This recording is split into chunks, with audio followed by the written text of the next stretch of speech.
Last video के बाद मुझसे कुछ लोग पूछने लग गए थे कि आदि सुयश कौन है और क्यों मैं उनको इतना मानता हूँ और क्यों लोग उनके पाँव छू रहे थे। इवन जो लोग उनसे उम्र में बड़े थे वो लोग भी उनके पाँव छू रहे थे।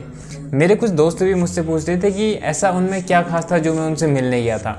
आज इस वीडियो में मैं उनके बारे में कुछ बताता हूँ। वैसे तो मेरे पास बहुत कुछ है उनके बारे में बताने को, लेकिन आज थोड़ा समय कम है, इसलिए एक शॉर्ट इंट्रोडक्शन बताता हूँ उनके बारे में। और शॉर्ट इसलिए क्योंकि इसकी जरूरत पड़ने वाली है। एक उदाहरण के साथ शुरू करते हैं। 2500 साल पहले सिद्धार्थ गौतम नाम के एक व्यक्ति हुए थे। वो राजा थे, उनको किसी चीज की कमी नहीं थी। लेकिन एक दिन जब उन्होंने रोगग्रस्त शरीर को देखा और फिर उसके बाद मृत्यु को देखा तो उनके ऊपर इसका एक गहरा प्रभाव पड़ा। वो प्रभाव इतना गहरा था कि वो घर छोड़ के सत्य की खोज के लिए निकल पड़े थे।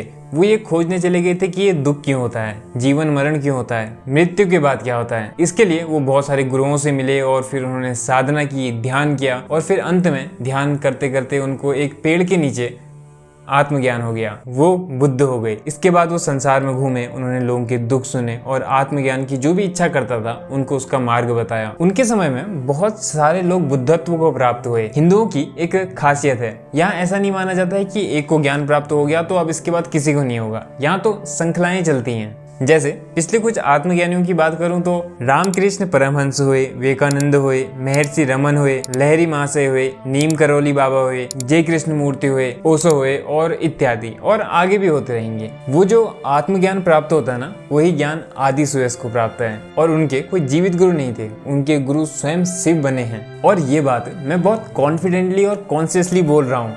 इसका कारण है मैं कहीं ना कहीं जानता हूँ, मैंने बहुत करीब से देखा है उनको, उनके स्वभाव को। और इस बार जब मैं उनसे प्रत्यक्ष मिला था तब मेरे जो भी छोटे मोटे डाउट्स थे वो भी पूरी तरह क्लियर हो गए। मैंने विवेकानंद को बहुत पहले से पढ़ना शुरू कर दिया था। उन्होंने एक मजबूत चरित्र वाला व्यक्ति कैसा होता है, एक आत्मज्ञानी कैसा होता है और एक गुरु कैसा होता है, इस बारे में बहुत कुछ लिखा है। अब इस कारण मैं किसी को भी फॉलो करने से पहले विवेकानंद की बातों को उस व्यक्ति पे अप्लाई करता था और अगर अप्लाई हो गई तभी उसको फॉलो करता था। मैंने आदि सुयश को बहुत लंबे समय से फॉलो किया है और उनपे मैंने विवेकानंद की सारी बातों को भी लागू करने की कोशिश की थी और सौभाग्य से सभी बातें उन पे लागू हो जाती हैं। और इस कारण मैंने उनको अपना आइडल बना लिया था और इसी वजह से मैं उनको बहुत ज़्यादा मानता भी हूँ। दूसरी बात जिसमें थोड़ा ध्यान देना, जिस उम्र में हार्मोन्स पीक में होते हैं ना, माइंड एकदम डिस्ट्रैक्टेड रहता है, युवा अपने करियर को लेकर कंफ्यूज होते हैं, अधिकतर तो नशे आदि दिखावे आदि में ही फंसे रहते हैं।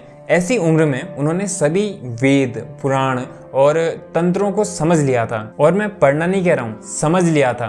पढ़ना और समझना अलग बात है। एक और बात, उन्होंने कोई पीएचडी नहीं की है, ना ही उनके पास कोई डिग्री डिप्लोमा है। उन्होंने जो भी सीखा है वह स्वयं से सीखा है। जहां हम जैसों के लिए एक बुक को पूरा पढ़ पाना कठिन होता है, वहां उन्होंने हजारों बुक पढ़ी हैं और एक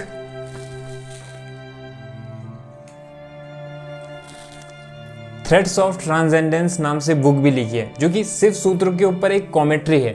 बुक लिखना फिर भी एक नॉर्मल बात हो सकती है आपके लिए, लेकिन ये एक शास्त्र लिखा गया है और इसके अंदर जो प्रैक्टिकल और हाई लेवल का नॉलेज है उसको मैं बता नहीं सकता हूँ। युवाओं के मन में सवाल होते हैं ना कि भगवान कहाँ है, ये संसार किसने बनाया, क्यों बनाया। इन सभी सवालों का जवाब इस बुक में बहुत लॉजिकली मिल जाएगा। यहाँ तक कि आप खुद अनुभव कर सकते हो कि कैसे शिव सृष्टि को रचते हैं, उसका पालन करते हैं और फिर उसका संहार कर देते हैं, वो भी उसी मोमेंट में जहाँ पे आप होंगे। मैं पहले भी ध्यान करता था, लेकिन जो ध्यान की विधि उन्होंने मुझे बताई है उसको तो शब्दों में व्यक्त करना बड़ा मुश्किल है। टच ऑफ त्रिका वाले जानते हैं। आप कमेंट में कह रहे थे ना कि पाँव तो ऐसे छूने दे रहे हैं जैसे कि वो भगवान हो। वो ऐसा नहीं कहते हैं कि मैं शिव नहीं हूँ, वो तो कहते ही हैं कि मैं शिव हूँ। लेकिन जितना शिव मैं हूँ उतना ही हर कोई है, आप भी शिव हो। हम लोग छोटा बड़ा, अमीर गरीब, धर्म जाति के आधार पर लोगों को बांट देते हैं ना, तेरे मेरे का भाव रखते हैं। वो सबको शिव जानते हैं। वो धर्म जाति से परे की बात करते हैं। जहाँ लोग स्त्रियों को पीछे रखते हैं वहाँ वो शक्ति को सबसे ऊपर मानते हैं। जहाँ सब लोग एक दूसरे में सीमाएं लगा देते हैं कि तुम ये नहीं कर सकते, वो नहीं कर सकते, ये नहीं पहन सकते, खुल के हंस नहीं सकते, वहाँ वो कहते हैं कि स्वतंत्र भाव से जियो, क्योंकि स्वतंत्रता आपका वास्तविक स्वभाव है। उनके विचार ऐसे हैं कि आप स्वयं में शिव हो, इसलिए किसी भी छोटी पहचान से अपने आप को मत जोड़ लो। मैंने प्रयास किया था, लेकिन मेरे पास एक भी ऐसा पॉइंट नहीं था, एक भी ऐसा तर्क नहीं था जिससे मैं उनकी बात को काट सकूं या फिर ऐसा कह सकूं कि यहाँ पे आप गलत बोल रहे हो। तो कैसे मैं उनको फॉलो नहीं करूं, कैसे मैं उनको नहीं मानूं। एक और बात, उन्होंने कभी किसी से ये नहीं कहा कि मेरे पाँव छुओ। जब रिट्रीट में लोगों ने उनको देखा तो स्वयं अपनी इच्छा से उन्होंने उनके पाँव छुए थे। और बहुत बड़े बड़े लोग थे, उम्र में भी बड़े थे, पद में भी बड़े थे। कोई टीचर था, कोई कॉन्ट्रैक्टर था, कोई बिजनेसमैन था, कोई कुछ था, कोई कुछ, और सभी ने अंत में उनको गुरु रूप में स्वीकार कर लिया था। और ये बात आपको समझनी पड़ेगी कि उम्र सिर्फ शरीर की होती है, वो चेतना के स्तर पे पहुंच चुके हैं। चेतना के स्तर पे कोई उम्र नहीं होती है। आपने एक चीज एक्सपीरियंस की होगी, आप अभी भी अंदर से बच्चे हो, अभी भी कार्टून्स उसी सेम तरीके से देख सकते हो जैसे बचपन में देखते थे। नॉस्टैल्जिया वाली रील्स पे कभी लाइक्स देखें? अगर मौका मिले और आपकी सभी जिम्मेदारियों को कुछ पल के लिए हटा दिया जाए तो आप अभी भी बैठ के डोरेमोन देखना पसंद करोगे, क्योंकि अंदर की कोई उम्र नहीं होती। उम्र शरीर की चीज है, बाहर की चीज है। और यही बात वहां आए हुए लोग समझ चुके थे और फिर उन्होंने उनके सामने सर झुकाया था। और अंत में एक महत्वपूर्ण बात, उनको रत्ती भर फर्क नहीं पड़ता है कि कोई उनके पाँव छुए या फिर ना छुए। अगर किसी को इस बात का फर्क पड़ता है तो वो हम हैं।